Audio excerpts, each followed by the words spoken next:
listen, I know how I said last year's Sasquatch was the best. I stand corrected. Every year it just keeps getting better and better, and this year was no different.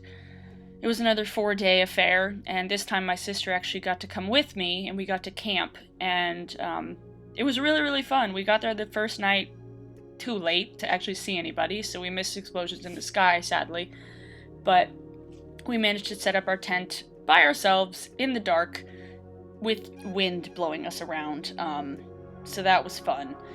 But I mean, I can't express how amazing Sasquatch is every year. It's like this big, weird family reunion with lots and lots of drugs and dirt. I mean, like, so many drugs. Like, one of the photographers I was hanging out with told me that 28 different people had asked him if he had ecstasy.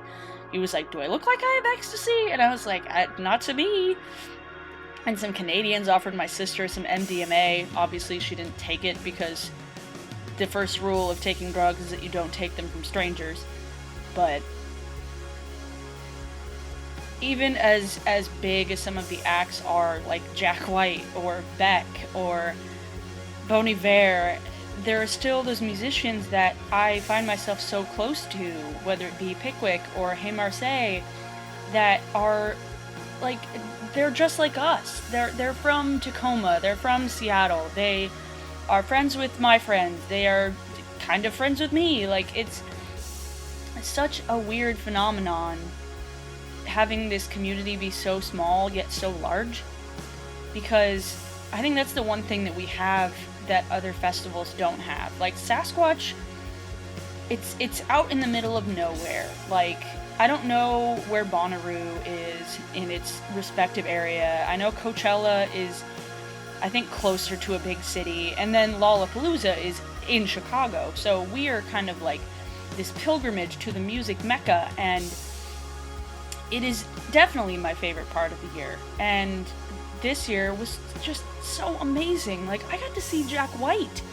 Like, 2 years ago, when the White Stripes broke up, I was so sad. I was like, I'm never gonna get to see Jack White play guitar, that amazing man. But I should have known better, because there's no way that he can stay out of music, because he is that good, and he is one of the greatest musicians, one of the greatest guitarists of our generation.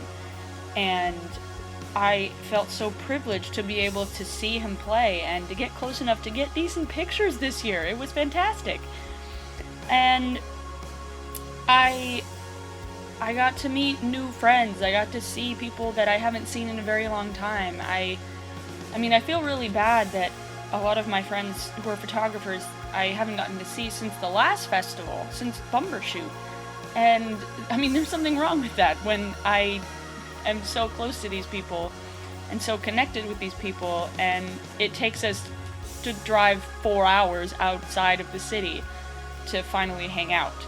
But it's definitely the most fun we have in one year. It's like we're running from place to place. We're running downhill to the main stage and uphill and crowding into one small pit for St. Vincent, because I'm pretty sure every photographer at the festival was shooting St. Vincent.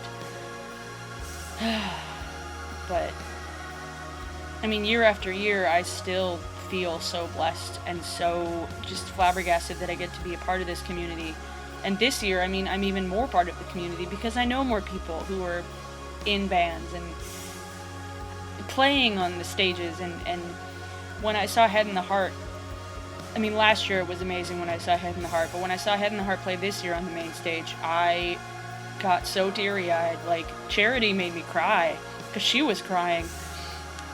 And it was just beautiful to see how small of a community can blossom into such an amazing thing, such as Sasquatch. And I mean, I almost feel like I don't want to go to other festivals around the country, because I feel like it wouldn't live up to how amazing Sasquatch is. Because, I mean, if you haven't been to Sasquatch, you are missing out. And, oh god, Bon Iver, as my sister and I were leaving, we were just so in awe of how beautiful his performance was, how amazing he was live. And when he did this, when he did The Wolves, he did it 3 years ago on a smaller stage, and it was amazing, and we didn't think that we would get that a second time. And it was just like so many emotions happened, and it was a perfect way to end that one evening. And the rest of the festival didn't seem nearly as amazing as that was, but I am so looking forward to next year. So looking forward to next year.